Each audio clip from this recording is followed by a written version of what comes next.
Baik, jemaah sekalian, pada malam hari ini insyaallah kita akan lanjutkan kajian kita pada malam hari ini masih di halaman 71 ya.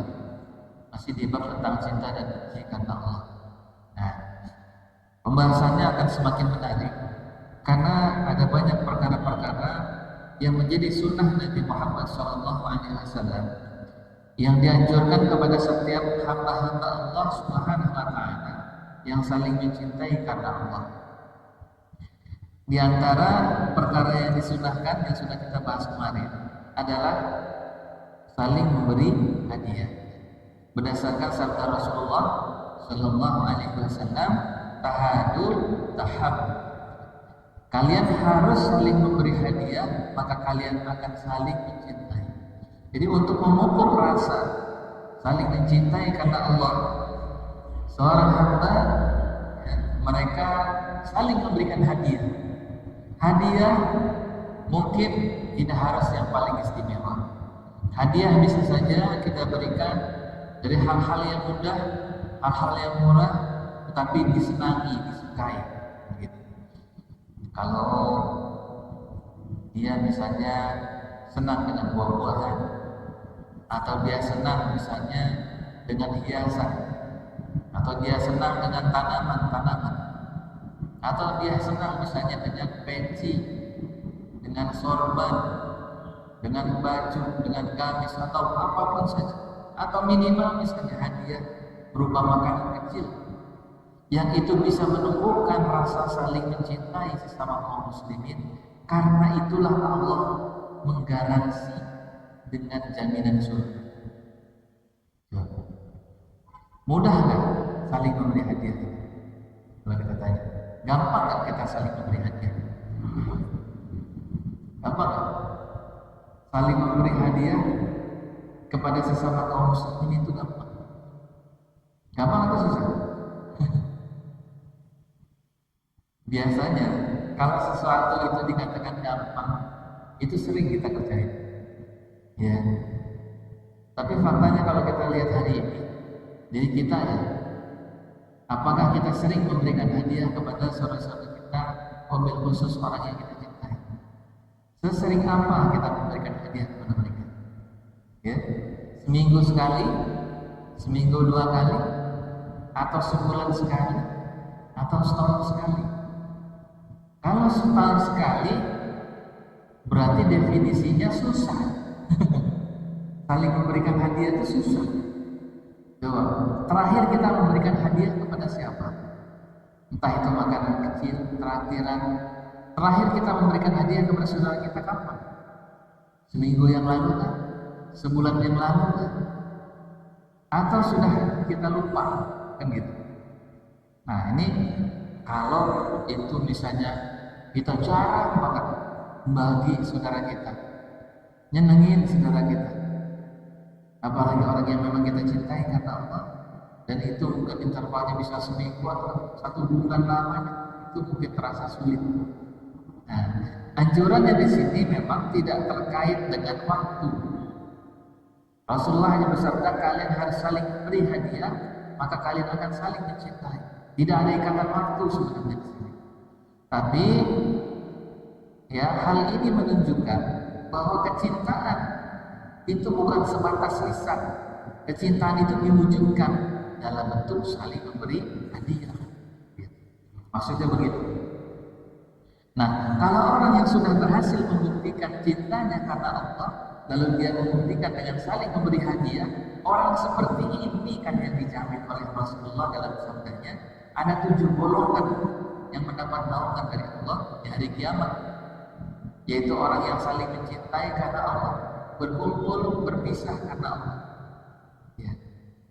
Nah ini jaminannya, perlindungan Allah nanti di hari kiamat luar biasa. Lalu bagi orang yang menerima hadiah bagaimana? Buat orang yang menerima hadiah itu, orang yang diberi hadiah juga disunahkan oleh Rasulullah menerima hadiah yang diberi saudaranya dan disunahkan membalasnya. Dibalas. Jadi bukan nerima doang, gitu. Dibalas. Walaupun sebenarnya ini buat si pemberi mah jangan pernah mengharapkan balasan. Karena buat pemberi dia sudah dapat pahala. Buat penerima supaya dia dapat pahala juga, terima pemberian hadiahnya, balas dengan yang lebih baik begitu. Jadi jangan pernah menolak, ya ada istilahnya itu, jangan nolak rezeki nggak bagus gitu ya. Jangan pernah menolak hadiah yang diberikan oleh saudara kita. Kadang ya pernah lah saya ngalamin. Saya suka mancing garong. Saya tuh waktu dulu zaman sering garong mancing. 1 jam 2 jam dapat sekilo 2 kilo ikan mujair. Saya kasih ke orang, ya saya kasih ke orang, dia langsung bilang kasih yang lain aja dah. Langsung ditolak hari itu juga. Nah, padahal anjurannya adalah hendaklah dia menerima hadiah dan membalasnya. Jadi terima dulu hadiah itu, pemberian itu terima dulu.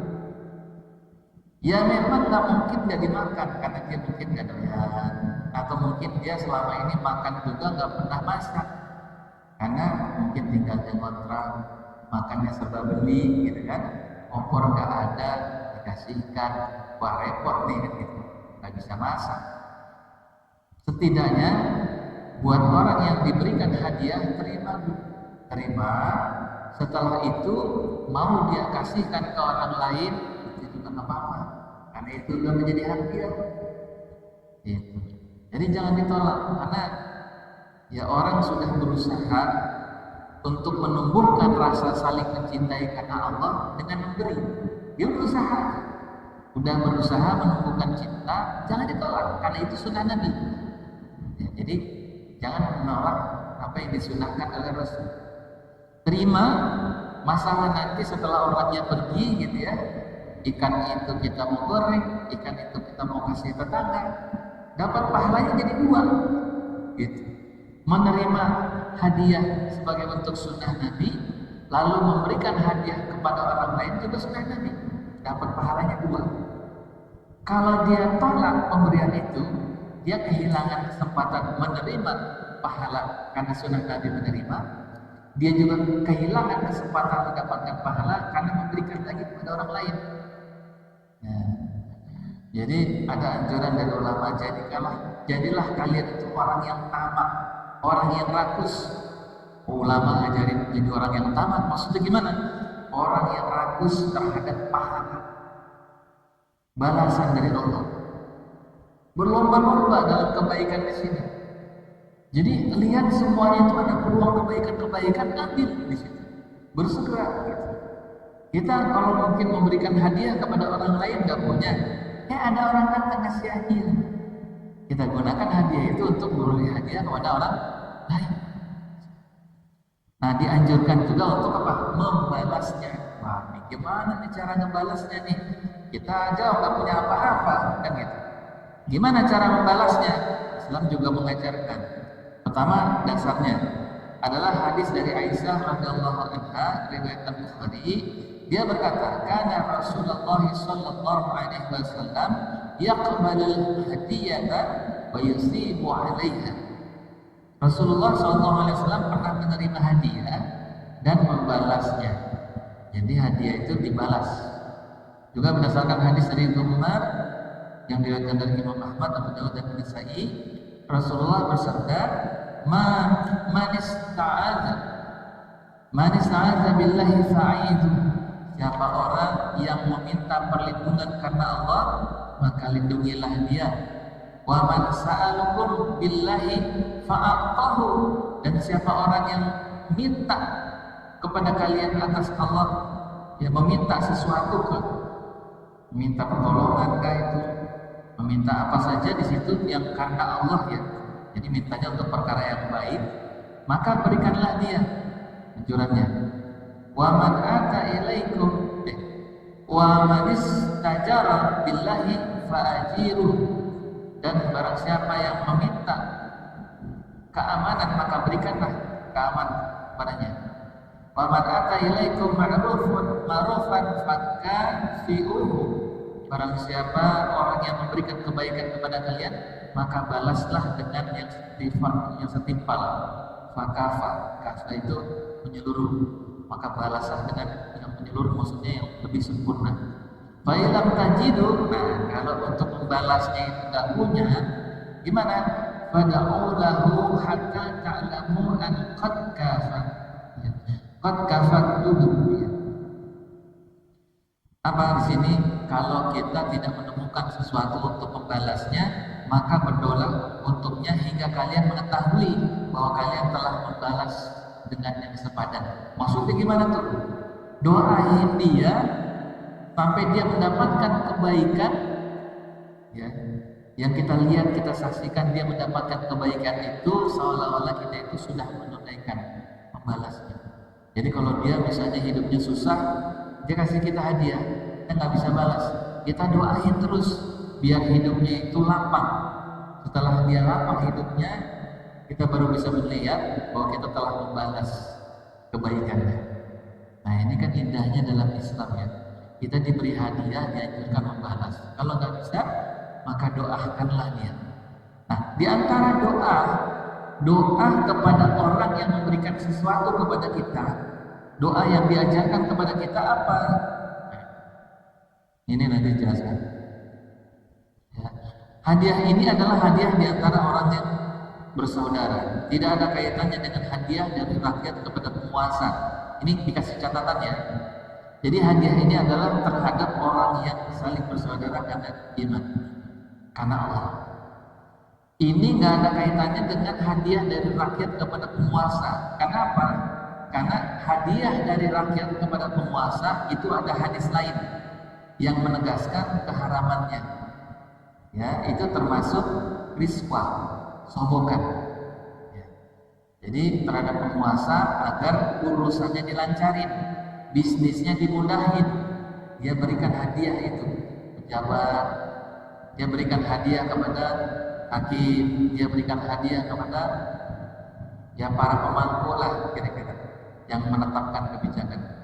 Nah supaya urusannya dimudahkan di situ. Nah ini termasuk kategori hadiah yang diharamkan. Berarti seorang penguasa itu gak boleh menerima hadiah dari rakyatnya, karena itu bisa melemahkan. Suatu ketika pernah ya Abu Hurairah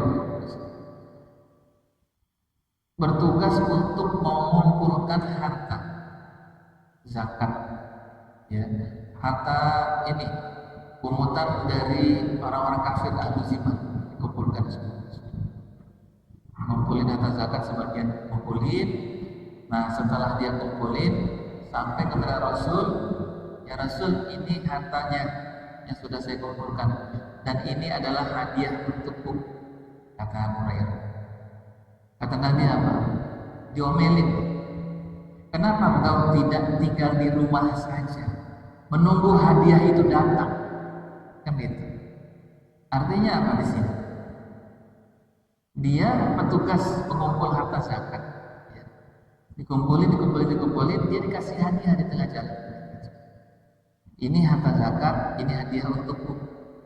Kata Nabi, kenapa kamu nggak tunggu aja di rumah? Kamu nggak usah keliling ngumpulin harta zakat, tunggu aja di rumah. Kalau memang itu hadiah diberikan untuk hanya semata-mata hadiah, bukan untuk sokongan, agar diringankan zakatnya. Karena ada ya, zakat itu yang kita kenal kan hanya zakat fitrah, zakat mal ya. Ini kebetulan baru tadi pagi saya kan ngaji kitab Al-Amwal tentang harta, bagaimana cara negara mengelola harta. Salah satunya di situ ada bab yang menjelaskan tentang zakat. Ternyata zakat itu bukan hanya zakat fitrah, zakat mal. Dia ada zakat pertanian, ada zakat hewan ternak. Salah satunya di situ waktu tadi baru masuk bab tentang ternak unta. Ternyata di dalam ternak unta itu ada kategori khusus unta yang harus dizakati, yaitu unta yang usianya 3 tahun sampai 9 tahun. Kalau dia punya unta misalnya jumlahnya kurang dari 5, tidak wajib zakat. Untanya lebih daripada 5, dia wajib zakat.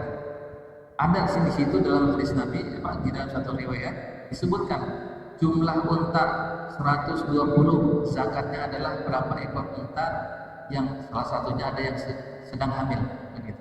Ada kategori di situ. Yang untanya jumlahnya, gembalanya ada 130, jumlah zakatnya adalah sekian. Makin banyak unta yang dia miliki, makin banyak zakat yang mesti dia keluarin. Nah, rupanya ada orang yang tamak, orang yang tidak mau bayar zakat.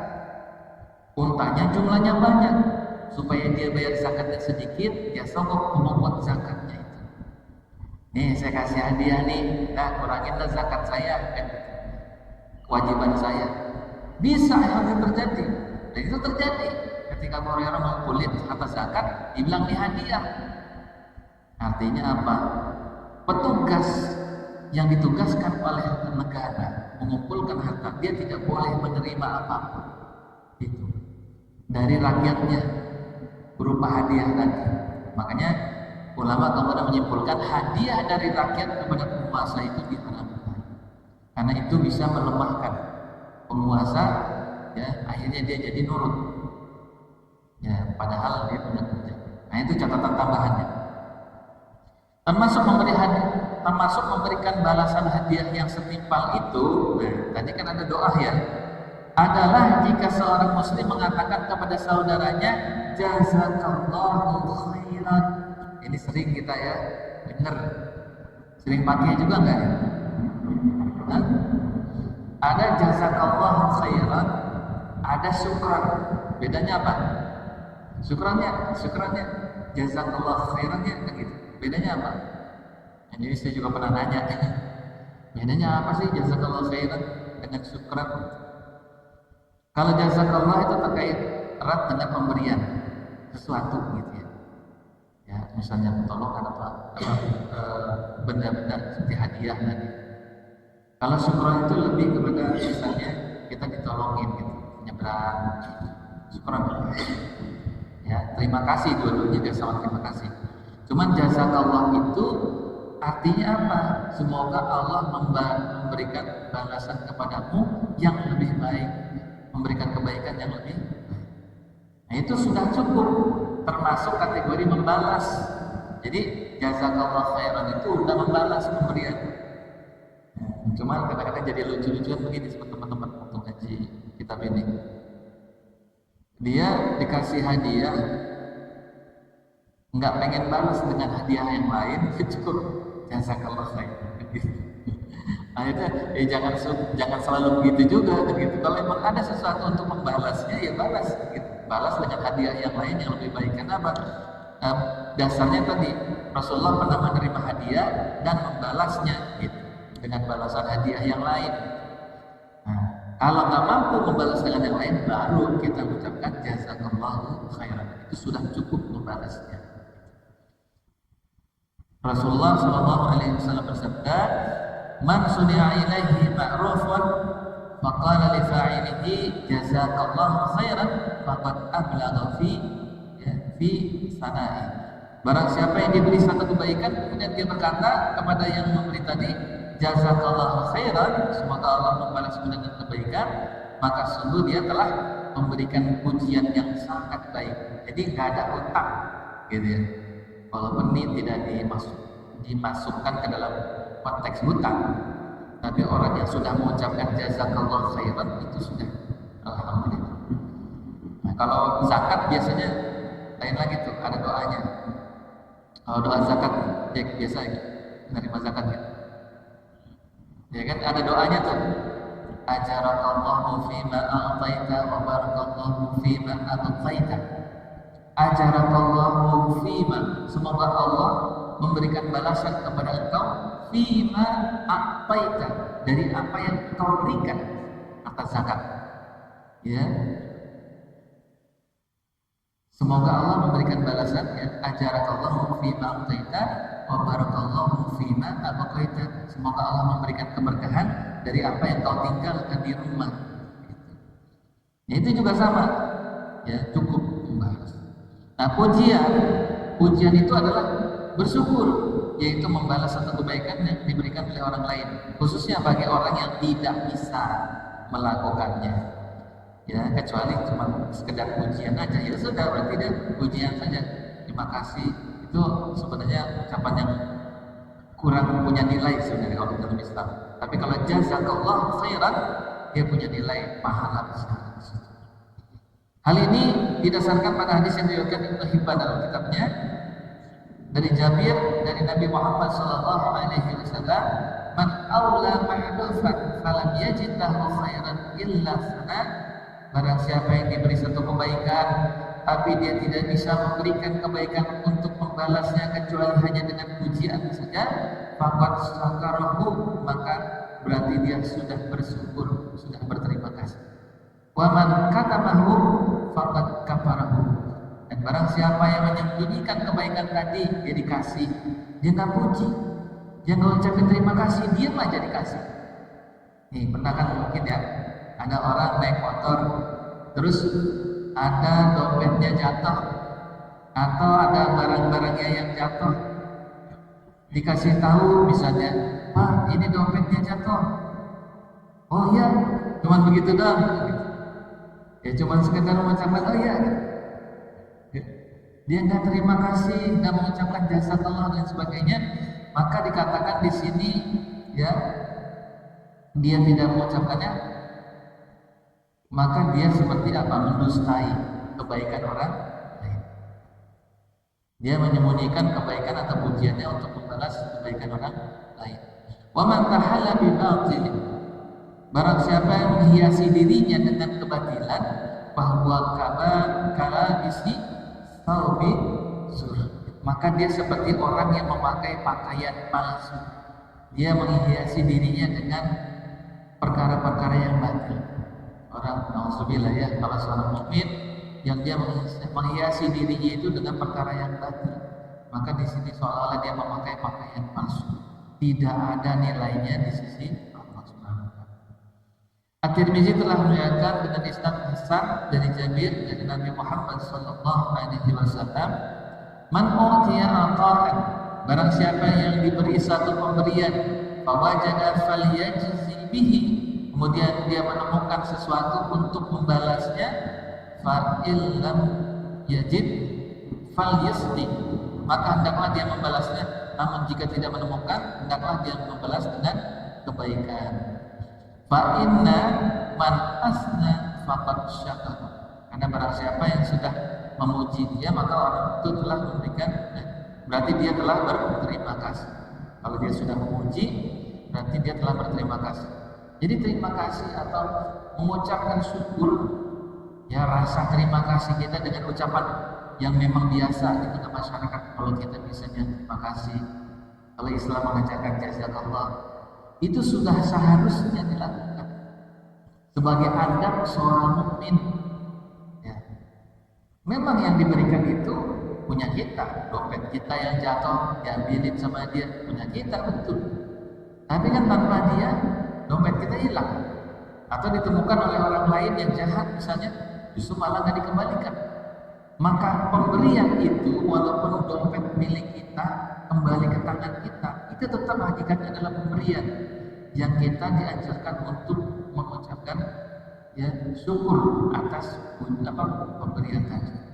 Kalau tadi kan sebelumnya konteksnya hadiah ya, kita diberikan hadiah sesuatu yang baik, misalnya hadiah makanan, pakaian, pensi, gamis, sorban dan lain sebagainya. Kalau ini dompet milik kita, ya, atau kita ditolong oleh orang lain, itu hendaklah kita mengucapkan pujian kepada si pemberinya, maka dia telah berterima kasih. Wa man tahalla bima lam yu'ta, barang siapa yang menyembunyikan kebaikan, karena kala bisin saubin sur, barang siapa yang menghiasi dirinya dengan sesuatu yang tidak diberikan kepadanya, maka dia seperti orang yang mengenakan pakaian palsu. Nah, teman-teman sekalian, apa sih sebenarnya pentingnya gitu loh? Islam tuh ngajarin sampai hal-hal untuk berterima kasih kepada saudara-saudara kita. Apa sih sebenarnya dampaknya? Nah, kalau kita kembali kepada hadis Nabi tadi, ya, bahwasanya tujuannya adalah untuk menumbuhkan rasa saling mencintai. Tahadu, tahabu. Hendaklah kalian saling memberikan hadiah sehingga kalian saling mencintai. Ini sebenarnya jangan dilihat perkara kecilnya. Ya, entah itu cuma lontong 2 biji sama bakwan gitu. Entah itu cuma nasi uduk 1 bungkus. Jangan lihat itunya, tapi karena itunya lah kemudian orang saling bersaudara, saling mencintai karena Allah, yang karena itu Allah memberikan jaminan di hari kiamat perlindungan dari siksaan api neraka. Jadi sebenarnya kecil dalam perbuatan, kecil dalam amal, tapi besar di mata Allah.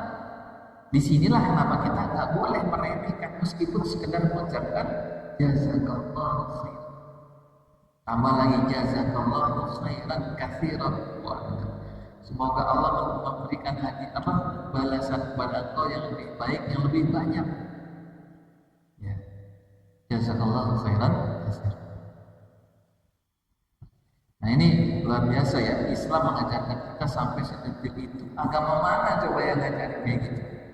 Ya, kalaupun agama lain mengucapkan terima kasih itu bukan bersumber dari ajarannya. Islam mengajari tentang ucapan syukur. Nah, mengingkari pemberian di sini maksudnya apa? Menutupi pemberian dari orang lain. Ya, di mana Abu Daud dan An-Nasai telah meriwayatkan dengan isnad yang sahih dari Anas radhiyallahu anhu ia berkata, qala al-muhajirun, orang-orang muhajirin berkata, ya Rasulullah, wahai Rasulullah, zahabal ansaru bil ajri kulli. Orang-orang Ansar telah pergi dengan membawa seluruh pahala. Ma ra'ayna qauman ahsana buzlan likatsir.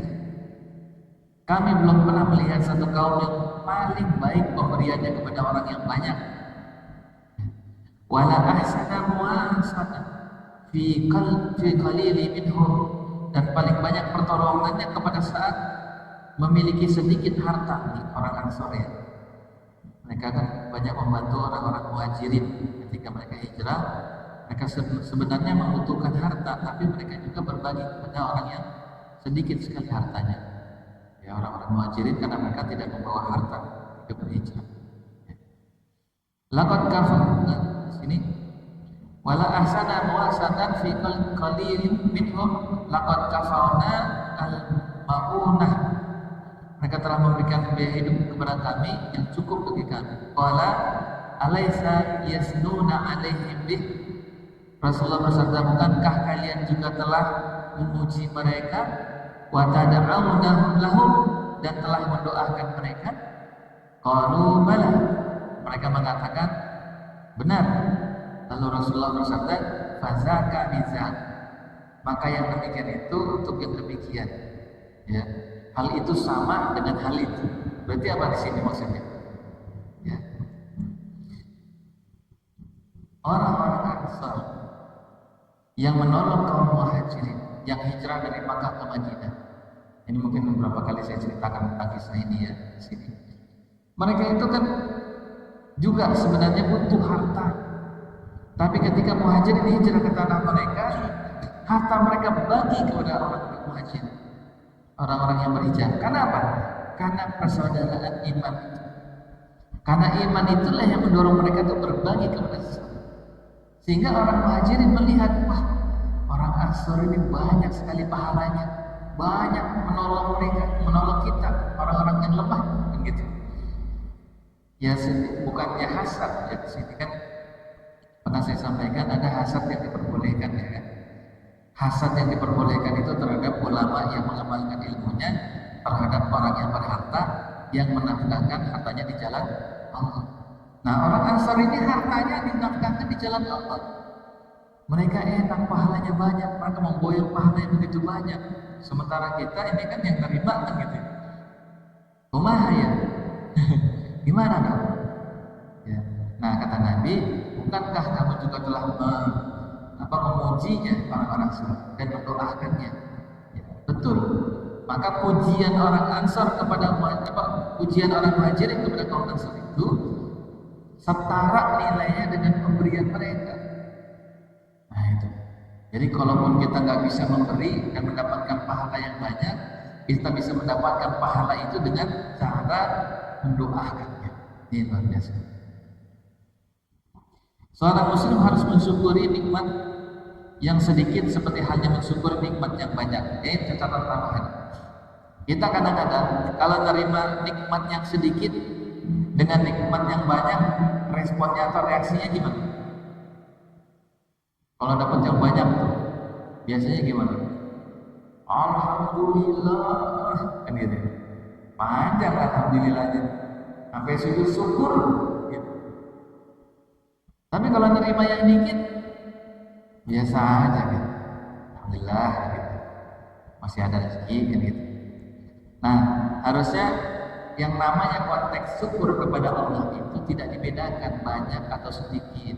Yang namanya syukur itu sebenarnya dalam rangka hubungan kita kepada Allah itu nyantel. Apakah hubungan kita dengan Allah itu ada istilah kuat dan lemah? Tidak ada. Harusnya senantiasa kuat di situ. Mau nikmat itu sedikit, nikmat itu banyak, dia datang dari Allah. Dia wajib disyukuri oleh kita. Juga harus berterima kasih kepada orang yang telah memberikan kebaikan kepada kita. Dalilnya adalah seperti diriwayatkan dari Abdullah bin Ahmad dalam kitab Zawaid dengan isnad yang hasan dari Nu'man bin Bashir. Dia berkata, Rasulullah Shallallahu Alaihi Wasallam bersabda, "Man lam yaskuril qalil, lam yaskuril katsir." Siapa orang yang tidak mensyukur nikmat yang sedikit, maka dia tidak akan bisa mensyukuri nikmat yang banyak. Nah, kemudian wa man lam yaskurin nas, lam yaskurillah. Barang siapa yang tidak bisa bersyukur kepada orang, maka dia tidak akan bisa bersyukur kepada Allah. Wattahaddusu bi ni'matillahi syukrun wa tarkuha kufrun. Orang yang tidak membicarakan nikmat Allah sama saja bersyukur, yang tidak membicarakannya berarti dia kufur nikmat atau mengingkari nikmat. Wal jama'atu rahmatun wal furqatun azabun. Berjamaah adalah rahmat, bercerai-berai adalah azab. Nah, ini konteks syukurnya. Maka di dalam Al-Quran surah apa? Ad-Duha situ dikatakan wa amma bi ni'mati rabbika fahaddits. Dan terhadap nikmat Tuhan itu hendaklah engkau menyebut nikmat Allah dalam renungan kita, ya, seperti disebutkan dalam Al-Quran surah Ali Imran ayat 191. A'udzubillahi minasyaitonirrajim. Bismillahirrahmanirrahim. Inna fi khalqis samawati wal ardi ikhtilafil laili wan nahari laayatin liulil albab. Sesungguhnya terdapat di dalam penciptaan langit dan bumi, silih bergantinya siang dan malam, terdapat tanda-tanda kekuasaan Allah bagi orang-orang yang berpikir. Ulil albab ini senantiasa berpikir. Wa yatafakkaruna fi khalqis samawati Rabbana ma khalaqta hadza batila.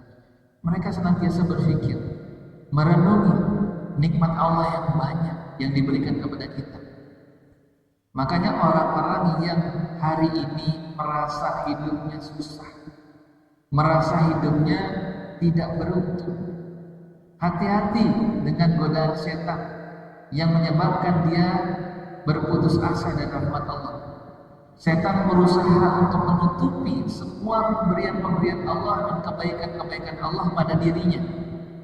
Orang yang berputus asa biasanya lupa bahwa hari ini dia masih diberikan kehidupan. Orang yang berputus asa biasanya lupa bahwasanya hari ini jantungnya masih berdetak sehat. Ya kan gitu.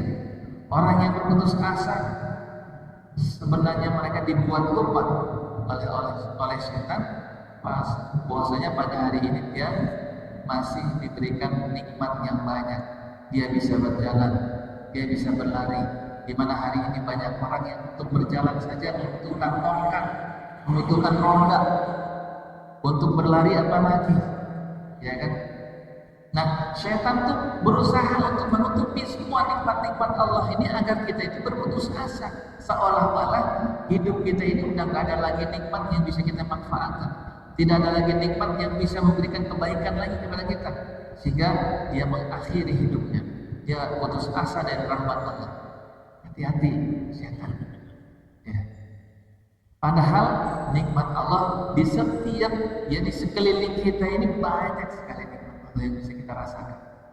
Baju, ya, udara tempat tinggal kita hari ini cukup sejuk.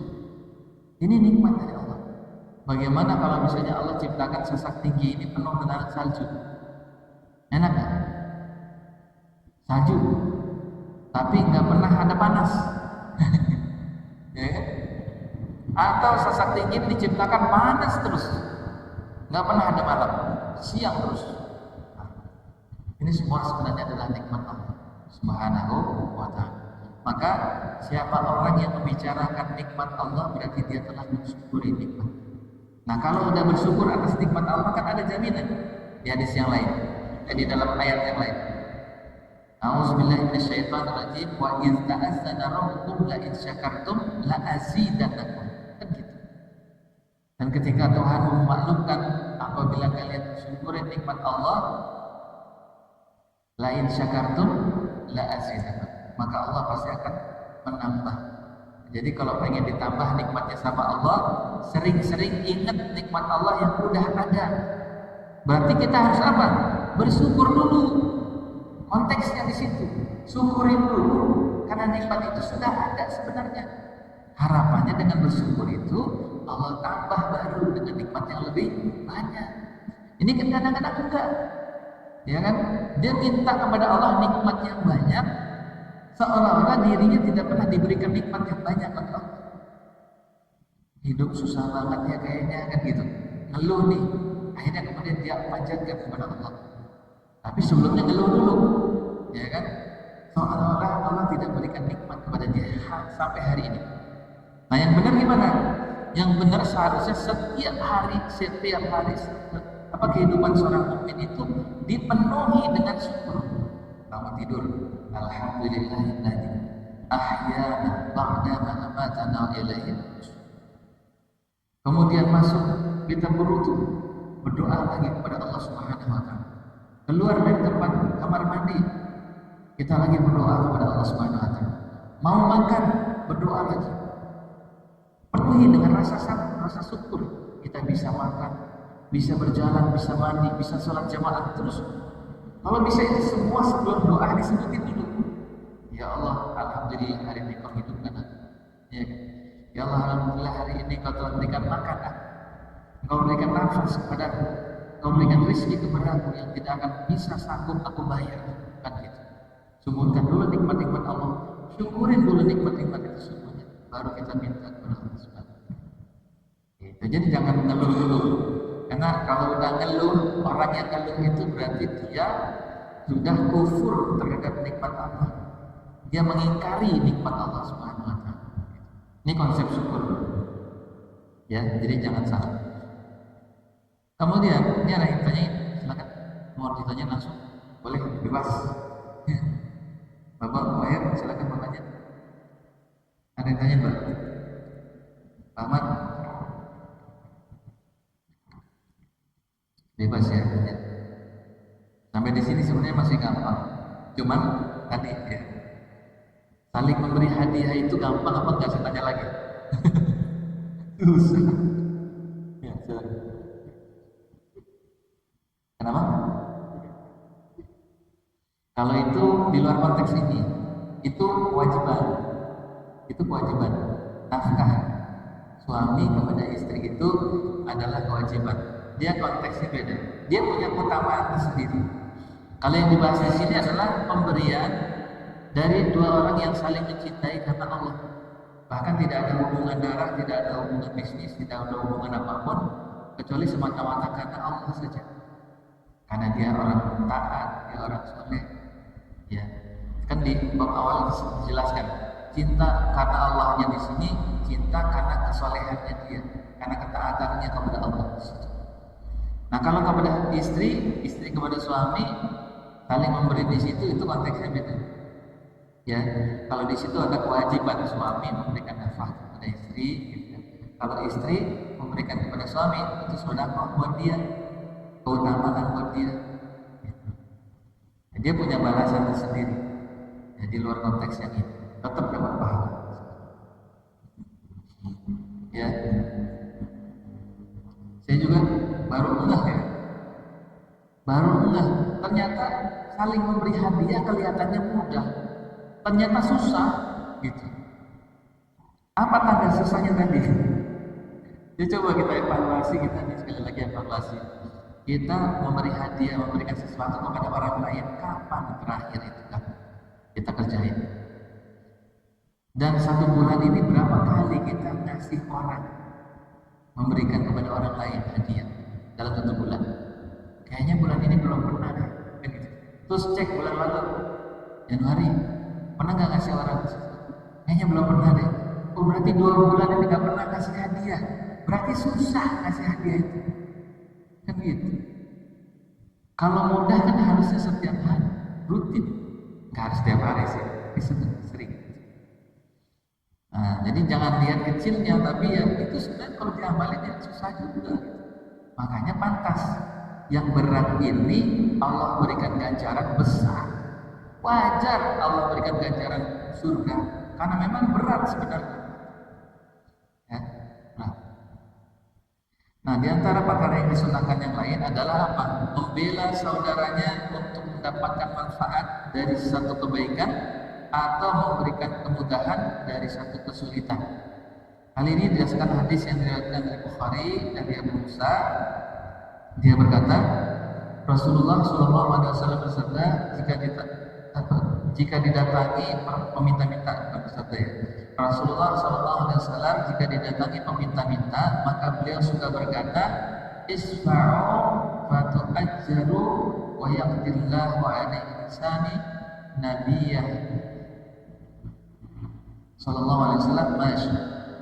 Belalah dia, maka kalian akan diberikan pahala, dan Allah akan memutuskan dengan lisan nabinya perkara yang dia kehendaki.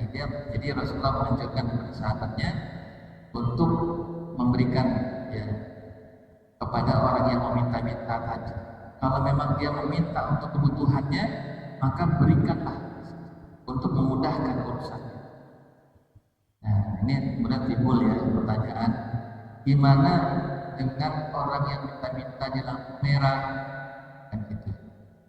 Ini juga harus diketahui ya, hukum tentang meminta sesuatu kepada orang lain itu juga ada konteksnya. Buat orang yang diminta, buat orang yang diminta.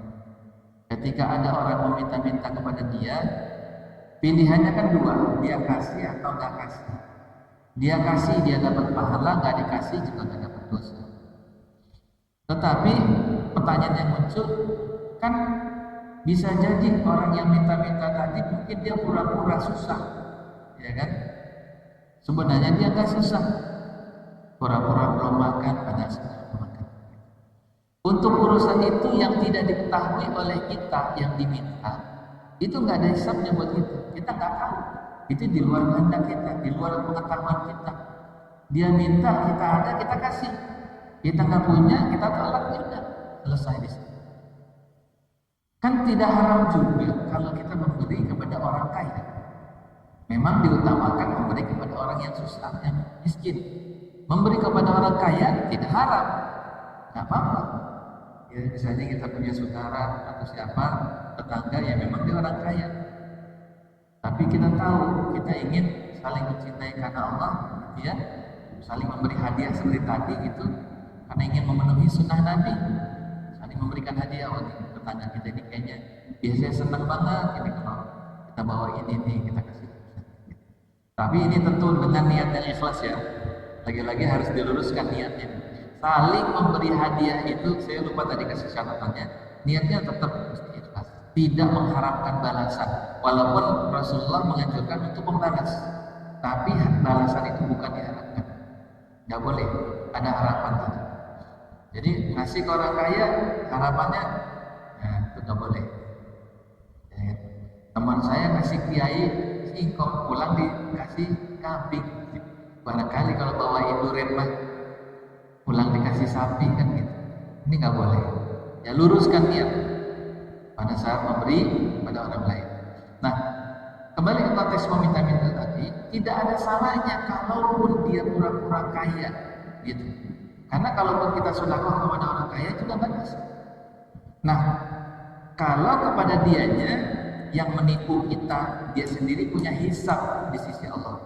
Buat si kitanya yang memberi mah nggak ada dosanya. Buat dia yang menipu kita, pura-pura susah, dia ada hisabnya di sisi Allah. Ya, karena dia sudah menipu, satu. Kedua, dia meminta sesuatu yang sebenarnya dia masih sanggup. Nah, makanya di sini Allah sebenarnya ada hadis lain yang melarang kita untuk meminta-minta pada saat sebenarnya kita sanggup. Ya, misalnya ini yang sering saya contohkan.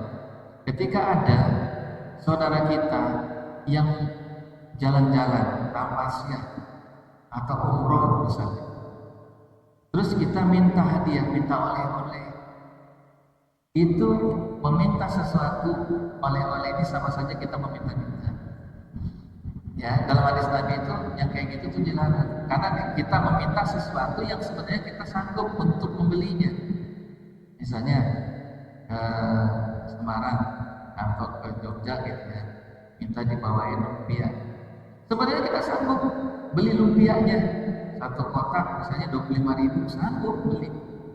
Terus kita minta, ini permintaan yang tercela. Dalam hadis Nabi itu enggak boleh. Jadi yang benar gimana? Yang benar boleh nih, tolong nanti kalau udah sampai Jogja beliin saya. Jadi bukan minta, beliin saya, misalnya pika gitu ya. Dibelikan kemudian 25.000, sampai rumah kita ganti. Itu yang benar. Jadi bukan minta hadiah. Ini hati-hati meminta hadiah kepada orang yang bepergian itu boleh. Ya, karena kita masih sanggup membelinya. Kalau kita nggak sanggup, ya konteksnya beda nih. Cuman yang tahu kan kita sebenarnya nggak sanggup atau memang sanggup tapi nggak mau, kan itu beda lagi. Tapi gimana nanti kalau misalnya kita udah ngomong beli nih, kita beliin, tolong beliin lumpia, oke dibeliin cuma dia. Sampai di rumah, udah nggak usah dibayar. Gimana tuh? Kalau nggak dibayar, ya berarti itu hadiah dari dia. Akad kita dengan dia, maka kita minta dibeliin. Sementara ketika sudah sampai di rumah, ternyata dia ikhlaskan. Itu jadi kebaikan buat dia, sedekah buat dia. Kita terbebas dari dosa meminta-minta. Rasul sangat melarang kita itu meminta-minta ketika kita sebenarnya masih sanggup. Nah, orang yang ngamen di jalan misalnya mungkin dia juga sanggup beli nasi, tapi dia masih tetap minta aja. Sudah terkumpul nih dari pagi sampai setengah hari 100.000, masih terus minta gitu sampai sore bahkan sampai tengah malam. Ini udah dosa buat dia gitu. Kalau mungkin pagi dia memang belum sarapan, minta-minta masih bisa. Setelah sarapan sudah. Meminta itu ada batasan. Ketika sudah terpenuhi hajatnya, maka itu berhenti dia meminta-minta. Jadi bukan terlarang sama sekali ya, meminta itu dibolehkan kalau memang dia punya hajat. Ya, kalau dia hajatnya sudah tertunaikan tidak boleh dilanjutkan. Bahkan sekarang itu sudah jadi kayak profesi gitu ya. Udah rutin nih, pokoknya setiap hari udah pasang tampilan kayak gitu. Nah ini nggak boleh.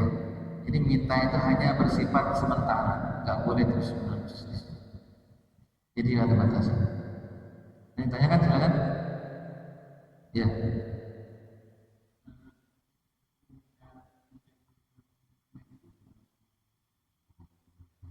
Cari nafkah dengan ngamen. Gimana nih? Dengan bernyanyi. Sebenarnya dikembalikan kepada hukum menyanyi itu sendiri ya. Yang dalam hal ini ulama berbeda pandangan. Ada yang membolehkan dengan catatan, ada yang mengharamkan secara mutlak nyanyian itu. Nah, kita tergantung, kita ambil pendapat yang mana nih dari ulama. Dua-duanya juga punya dalil, dua-duanya juga punya dasar. Memang kalau ditelisik lebih jauh, memang dalilnya ada. Ya, yang mengharamkan nyanyian atau musik. Dalilnya ada. Tapi ada ulama yang kemudian lebih detail lagi, merinci nyanyian seperti apa yang diharamkan, kan gitu. Nah, Ustaz Abdul Somad biasanya sudah bahas detail tuh sejarahnya. Kenapa hadis itu muncul? Kenapa kalimat tentang nyanyian itu diharamkan muncul? Karena memang ketika dibicarakan tentang nyanyian, itu yang dimaksud bukan sekedar nyanyi. Jadi di masa ulama yang hari itu hidup, yang disebut dengan musik, itu bukan musik bukan musik tok, musik doang, bukan. Tapi yang disebut dengan musik di situ adalah termasuk di dalamnya ada tarian dan ada khomer. Jadi dia satu paket, gitu. Makanya dikatakan musik itu haram karena dia satu paket dengan tarian wanitanya dan khomer yang diminumnya. Nah, makanya ulama ketika menghukumi sebuah perbuatan kan harus dirinci fakta dari perbuatannya. Apakah yang dimaksud musik hari ini sama seperti musik hari itu yang bercampur antara tarian dan khomer dan gitu? Kan enggak. Hari ini ada misalnya musik gambus, ada musik nasyid misalnya. Yang di situ enggak ada khomer, enggak ada tarian, enggak ada wanita telanjang misalnya, penyanyinya laki. Maka ulama berpendapat di sini masih dibolehkan. Nah, ulama itu lebih detail merinci fakta hukumnya. Nah, kalau kita mengambil pendapat nyanyi itu boleh, misalnya hukum nyanyi itu boleh, maka ini termasuk perkara yang mubah. Dia masuk istilahnya jasa seni seperti seni misalnya ya seperti seni-seni yang ada, dia masuk jasa, dia mencari rezeki dari situ. Nah, sebagian ulama membolehkan, sebagian ada yang ya secara mutlak mengharamkan nyanyi-nyanyi seperti itu, karena ya memang lebih banyak mudaratnya ketimbang manfaat. Nyanyiannya sendiri sebenarnya juga ada catatan ulama itu tidak boleh syair yang dinyanyikannya itu adalah syair-syair yang mengandung unsur-unsur syirik misalnya. Misalnya apa? Syair yang ada unsur syiriknya. Mengucapkan misalnya cintaku hanya kepadamu. Cintaku hanya kepadamu. Ini menurut sebagian ulama dikatakan ini termasuk syair yang ada unsur syiriknya karena dia mengesampingkan cinta kepada Allah Subhanahu wa taala. Tapi kan ini nyanyian, ya betul nyanyian. Tapi dia termasuk syair yang mengandung unsur kesyirikan, walaupun memang sekedar nyanyian. Nah, hal-hal seperti ini kita mesti tahu hukumnya, ya, secara dalil. Sehingga ya pilihan paling amannya cari pekerjaan yang lain, kira-kira gitu. Tapi buat orang yang mencari pekerjaan dengan cara seperti itu, kita juga bisa menghukumi dengan jelas hukumnya. Nggak langsung bilang haram, ini haram nggak bisa gitu juga. Harus dirinci detail-detailnya. Gitu. Kok jadi ke situ ya pertanyaannya? Silakan yang lain. Pertanyaannya yang masih kaitan dengan tema kita ya. Jadi kita diminta untuk membela saudara kita ketika dia butuh pertolongan. Kemudian hadis riwayat Muslim dari Umar dari Nabi Muhammad SAW, beliau bersabda, "Man kana wasilatan li akhihi al-muslim ila dhi sultanin limanfa'atin birri aw taysiri asir u'yanu ala isdaratin as-sirati yawma dahdil aqdam." Barang siapa yang menjadi perantara saudaranya yang muslim kepada penguasa untuk mendapatkan kemanfaatan dari satu kebaikan atau untuk mempermudah dari satu kesulitan, maka dia akan diberi pertolongan untuk melewati jembatan Shiratal Mustaqim di hari terpelesetnya kaki-kaki manusia. Nah, ini maksudnya dia memberikan pertolongan kepada saudaranya untuk dimudahkan urusannya. Kalau sekarang nih misalnya kalau contohnya kayak gini mungkin ya, nolongin misalnya contoh, nolongin bikinin KTP, bikin catatan akte dan lain sebagainya, minta tolong nih, ditolongin betul-betul ditolongin, ya udah ditolongin, dimudahkan urusan urusannya sama penguasa. Maka di sini dia akan mendapatkan pertolongan ketika melewati Shiratal Mustaqim. Nolongin, konteksnya nolong. Ini siapa saja, nggak harus RT ya. Tetangga juga kalau memang dia tahu urusan catatan sipil, saya udahlah, sini nih kumpulin, kan gitu. Saya bantuin, kan gitu. Cuman kan biasanya ini ada jasanya, ya. Ada istilahnya itu apa? Biayanya. Nah, gimana tuh kalau misalnya dia minta biaya? Kalau si yang nolong tadi dia minta biaya, gimana nih? Misalnya dia nolongin, ya pasti dia mungkin minta untuk ongkosnya, uang makan, uang jalan dan sebagainya. Itu gimana? Berarti di situ ada konteksnya bukan di sini. Kalau ini nolongin dengan ikhlas tanpa ada balasan. Kalau nolongin yang di situ minta bayaran, berarti dia akad, ada akad. Akad istilahnya apa istilah itu? Akad jasa. Jasa menolong. Jasa ya sama seperti misalnya jasa misalnya setir mobil, kan gitu ya. Khusus setir mobil itu jasa. Jasa mencukur itu juga jasa. Jasa kita adalah menolong orang untuk dimudahkan. Itu bisa, boleh juga, cuman tetap tidak boleh melanggar aturan. Artinya dia nolong tetap lewat jalur resmi.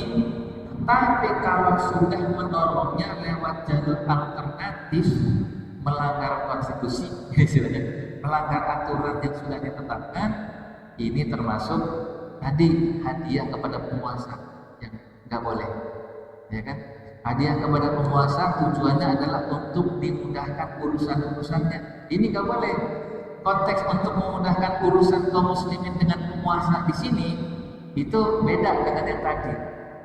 Ya, di sini betul-betul dia nolongin jasanya. Kalau tadi malah nyolong namanya. Udah dah sini biar cepet, ya kan? Berapa bang? Normalnya sih 375 nih kalau SIM C, kan gitu. Normalnya, kalau abang berapa? 600 dah. Ya kan? Ini praktek yang udah biasa dikerjain di negeri kita ya. Dan itu sebenarnya nggak boleh. Nggak boleh. Itu termasuk sokok menyokong dalam Islam. Makanya saya bikin SIM C itu berusaha sekuat tenaga tanpa nyokong. Ujian pertama tertulis gagal, suruh balik lagi. Ujian kedua berhasil. Pas tes naik motor, alhamdulillah lancar. Jadi saya dapat SIM C ini murni, betul-betul mandiri 375. Karena tahu hukum sokong menyokong itu jadi alam. Tapi ya itulah makanya ya hari ini umat Islam harus betul-betul punya iman yang imannya itu menghasilkan apa energi untuk melindunginya dari perkara yang haram. Gitu. Kalau imannya tidak mampu melindunginya dari perbuatan haram, jadi seolah-olah imannya percuma. Kan iman itu jadi benteng orang untuk tidak melakukan yang diharamkan Allah. Lah kalau setiap hari dia melakukan yang diharamkan oleh Allah, berarti bentengnya udah habis jebol itu. Kalau bentengnya sudah jebol itu, setan itu mudah menggodanya. Hari ini mungkin 100.000, besok bisa lagi meningkat 200 dah gitu. Besok meningkat lagi bisa kan? Karena memang ya sih begitulah karakternya setan itu, terus menerus menggoda manusia. Padahal tadi apa? Balasannya orang yang nolong orang lain apa?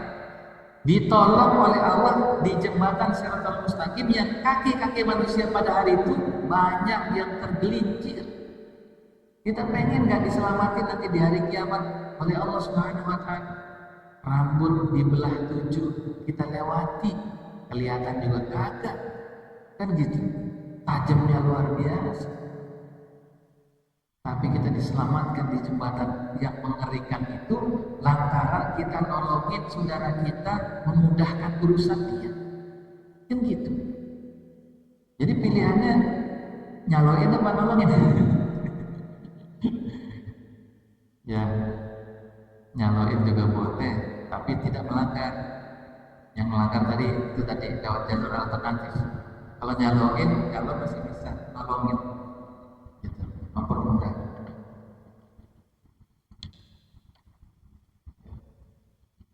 Cukup? Ya.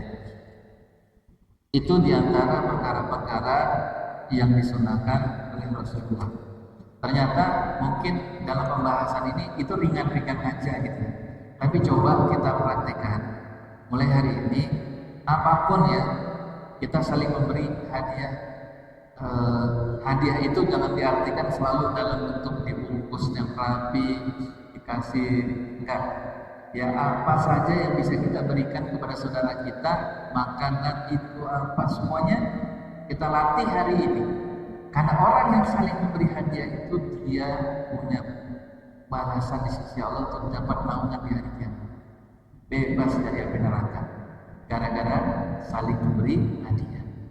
Amalannya nggak terlalu istimewa banget, tapi berat dilaksanakan.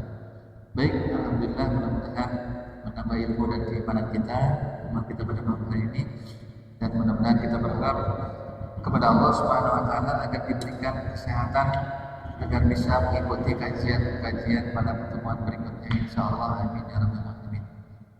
Kita berdoa kepada Allah Subhanahu Wa Taala untuk berkahan acara kita hari ini. Astaghfirullahaladzim, astaghfirullahaladzim, astaghfirullahaladzim. Lakal hamdu ya Allah ya Maulana ya Ma'bud. Allahumma salli wa sallim wa barik ala sayyidina Muhammadin fil awwalin wal akhirin. Wassallim radhiyallahu tabaraka an kulli sahabati Rasulillah ajma'in. A'udzu billahi minasy syaithanir rajim. Bismillahirrahmanirrahim. Alhamdulillahi rabbil alamin. Hamdan yuhsi ni'amahu wa yukafi mazidah. Ya Rabbana lakal hamdu wa lakal syukru wa lakal mulku wa lakal ma'bud kama yanbaghi li jalali wajhikal karim wa 'azimi sultanik. Allahumma salli ala sayyidina Muhammad wa ala ali sayyidina Muhammad. Allahumma ighfir lil muslimin wal muslimat wal mu'minin wal mu'minat al-ahya'i wal amwat innaka antas sami'ul qareeb mujibud da'wat ya qadiyal hajat. Allahumma sallimna wal muslimin wa fazna wal muslimin. اللهم انصر من نصر الدين واخذل من خذل المؤمنين. اللهم اجعلنا من التوابين واجعلنا من المتطهرين واجعلنا من عبادك الصالحين. اللهم بارك لنا في شعبان وبلغنا رمضان. اللهم بارك لنا في شعبان وبلغنا رمضان. اللهم بارك لنا في شعبان وبلغنا رمضان. اللهم انك عفو تحب العفو فاعف عنا يا كريم. ربنا ظلمنا أنفسنا وإن لم تغفر لنا وترحمنا لنكونن من الخاسرين. اللهم يا مقلب القلوب ثبت قلوبنا على دينك. ربنا هب لنا من أزواجنا وذريتنا قرة أعين واجعلنا للمتقين إماما. رب اغفر لنا ولوالدينا وارحمنا وارحمنا كما ربونا صغارا.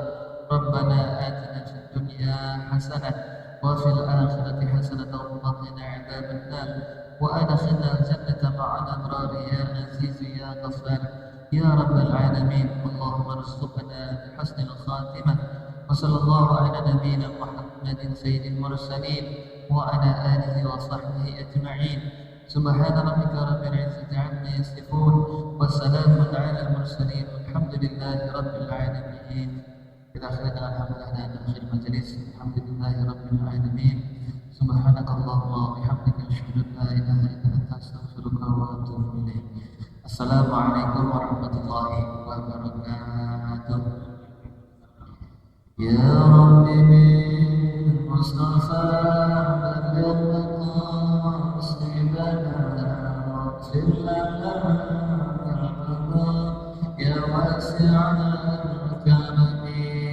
يا رب بالمصطفى